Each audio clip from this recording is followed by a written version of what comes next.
What are some ways that like you cope with anxiety when you do feel like you're in a difficult situation?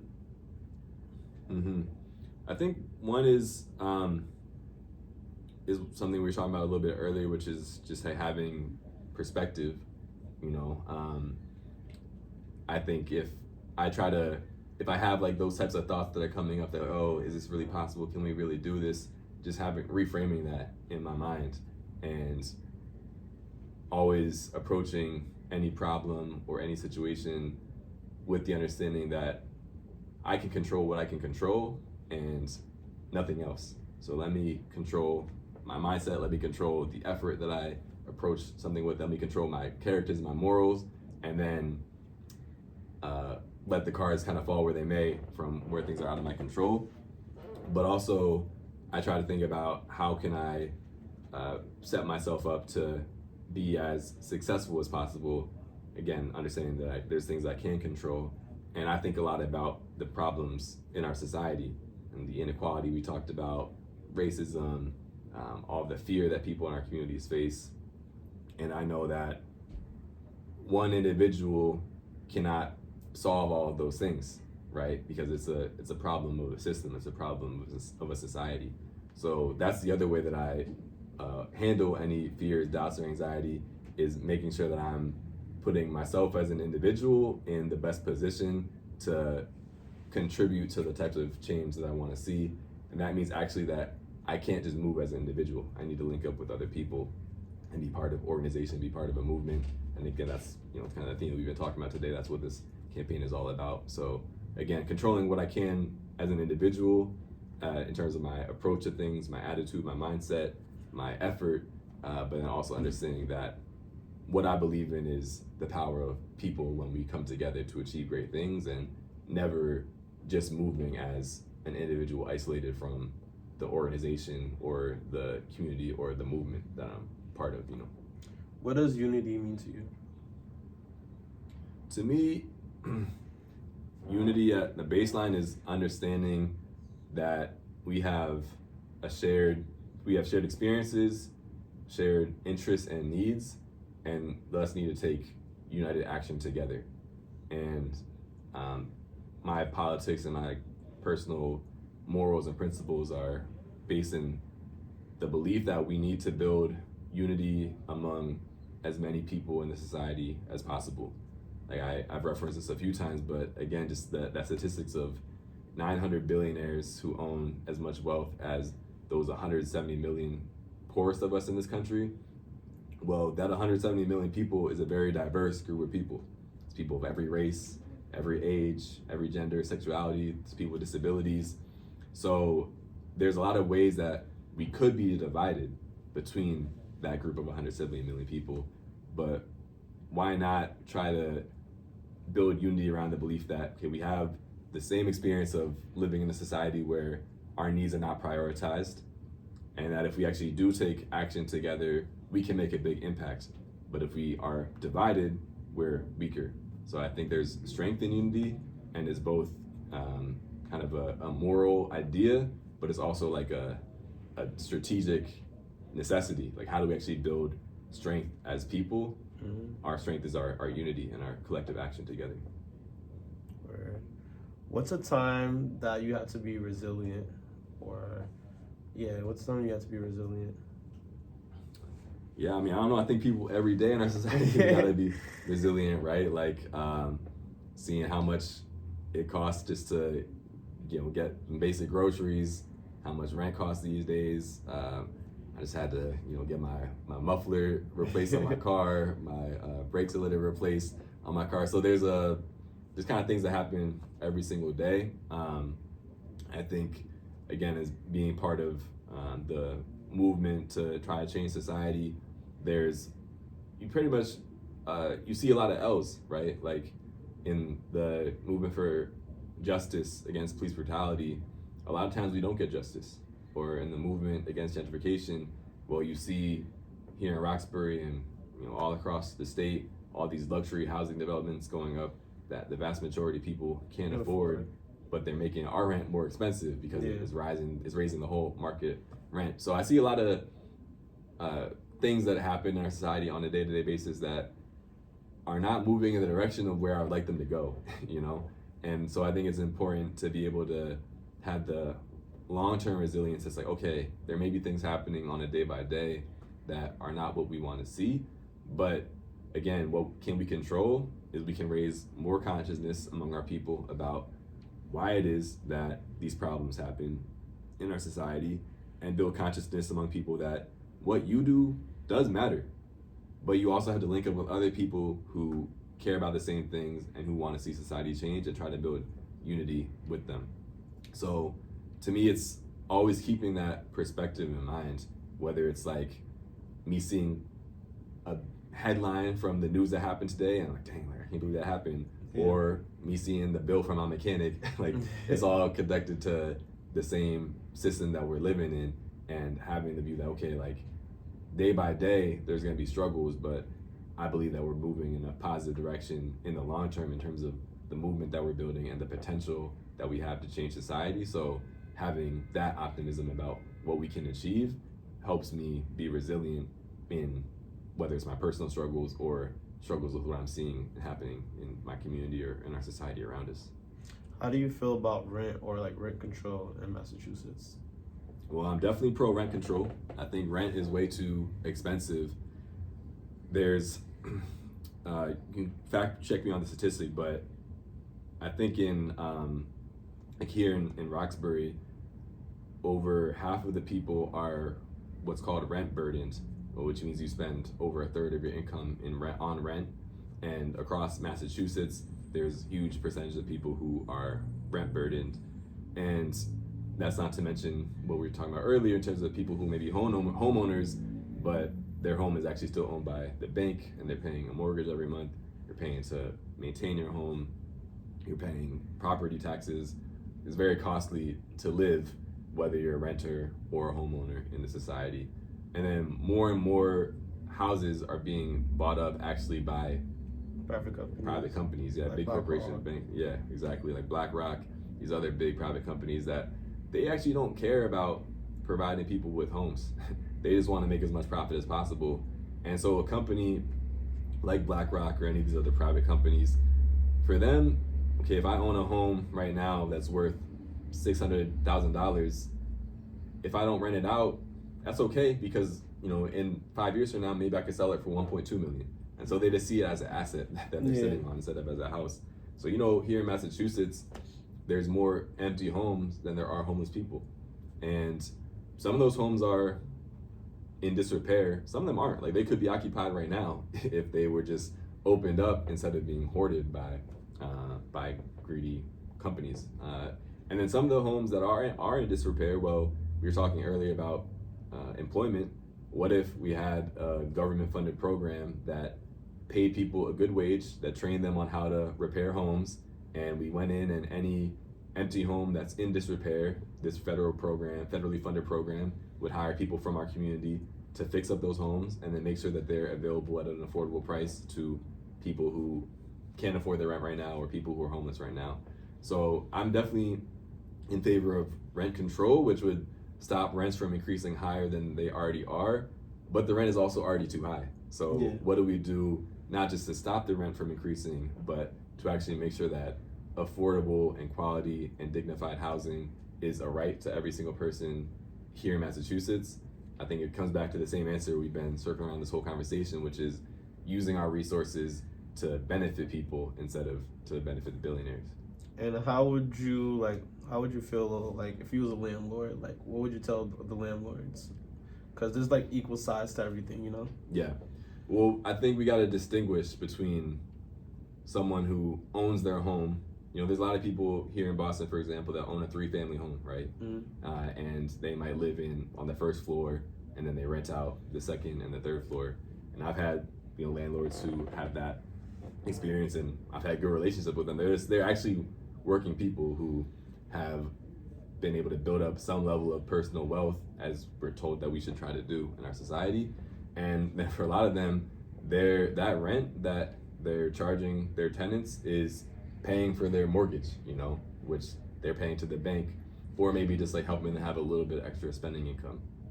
And I think that there's a lot of small landlords who, again, they live in the home that they're also renting out part of to other people, who they feel the pressure of a society where it costs way too much to live. So all these issues we were talking about, even if you own your home and you rent it out to two other families that live in your building, well, you still got to figure out how you're gonna pay for your groceries every month.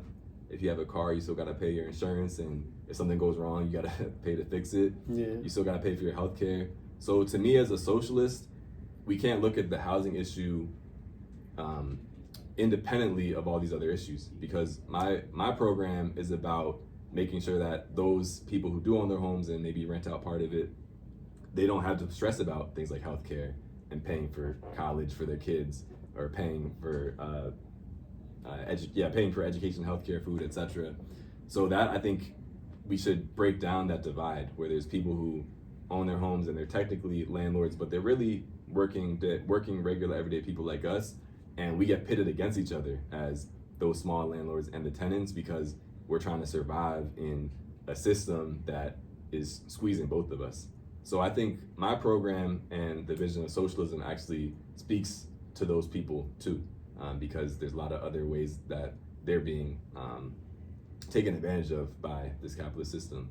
But then there's other landlords, and that's actually more and more of the landlords in our society are these private companies that are buying up single family homes here in Massachusetts and all across the country.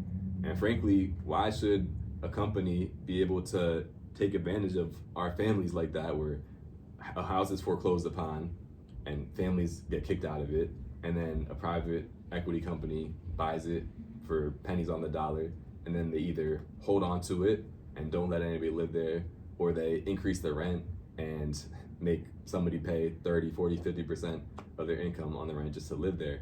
I don't think that those companies should be allowed to do that. So I look at companies like BlackRock, all these banks that are buying up properties all across the country, and again here in Massachusetts, and I think that should be people's property, and those houses shouldn't be seen as assets for a bank or an investment company to get rich off of. Those should be seen as resources that could be used to house families at an affordable cost. Word.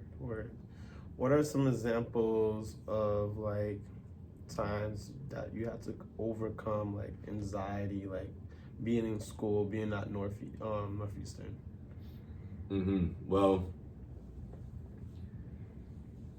I'll say at Northeastern, I mean, we all go to school. We're told to go to school to kind of pursue a better life and to be able to get a good job and everything like that. And when I got to Northeastern, I was thinking a lot about the problems in our society. Like I told you, I was in high school when Trayvon Martin was killed, and actually I read the autobiography of Malcolm X when I was in high school after Trayvon was killed. I was starting to think about these ideas, and then I was going into school and trying to figure out how can I make a good impact on the world, and like how can I find a career path that's fulfilling, that makes sure I have the things I need to survive, all that kind of stuff. And I ended up becoming a business major at school, because I had this belief that money is power in our society, and if you have a lot of money, you can make a good impact. And then as I'm going to these business classes, we're getting taught a lot of messed up things, honestly, about how business is actually practiced. And so you're getting taught to think about workers and think about society as just basically like pawns to move around to make a profit.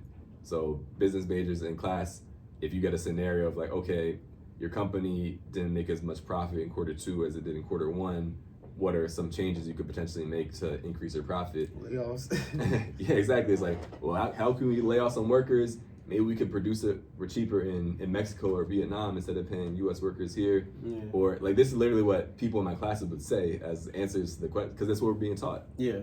Or it'd say things like, well, what if we looked at our salary employee base and we cut people's hours? So instead of paying them for 40 hours a week in benefits, we pay them for 25 hours a week, and we didn't have to pay them benefits because they're part-time. Like, these are the things they teach you the ways they teach you to think as a business major.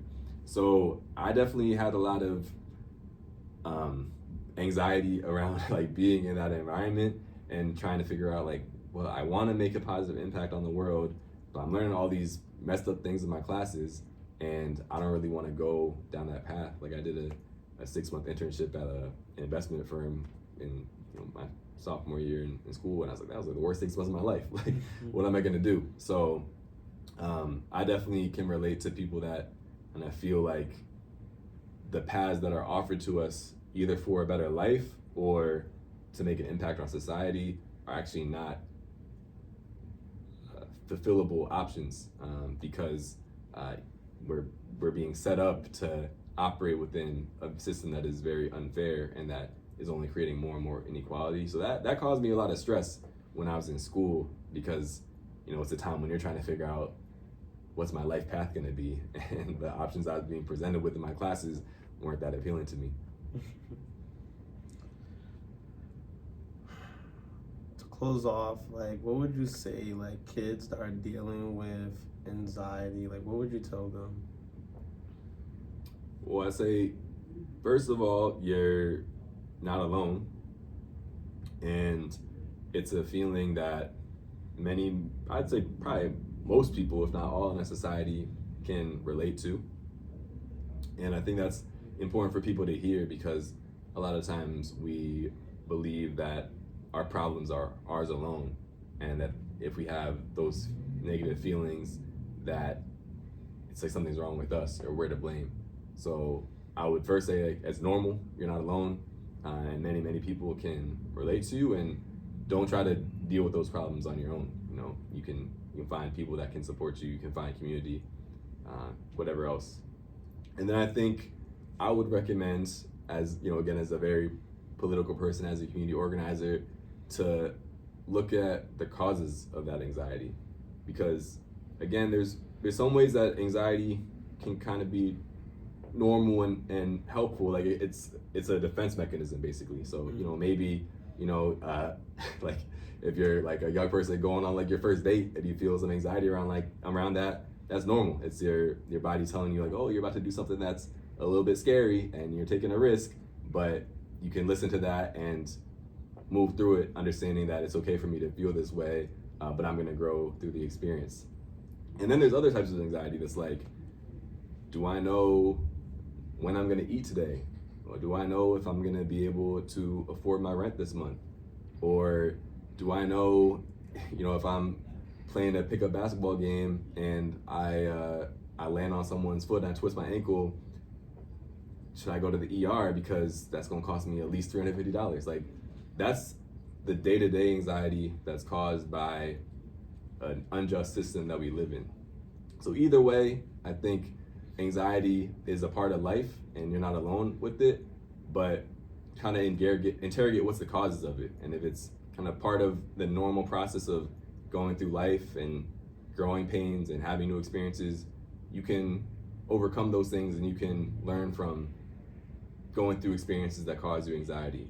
But if you're looking around in our society and you see just rampant injustice, you see increasing inequality, you see a political system that's running in the wrong direction, I would invite you to get involved in changing that, because I think you'll find that the process of being part of a movement to change society is very empowering for you, and things that may have caused you anxiety before or may still continue to cause you anxiety in terms of the injustices of day-to-day life living under a capitalist system, you have an outlet for, which isn't just like, I'm gonna suck it up and deal with it, but actually I'm gonna be part of a movement with other people to change that. And to me, that's been one of the most empowering experiences in my life. And I'm really excited to be building this campaign that we're building to offer people that other opportunity, not just to deal with the difficulties of life and feel like you just have to suck it up and kind of be a punching bag, but actually no, like you are a subject of history, you're a protagonist of your own story, and you can get involved in a movement to change society and be part of something bigger than yourself. Do you feel like you suffer from anxiety?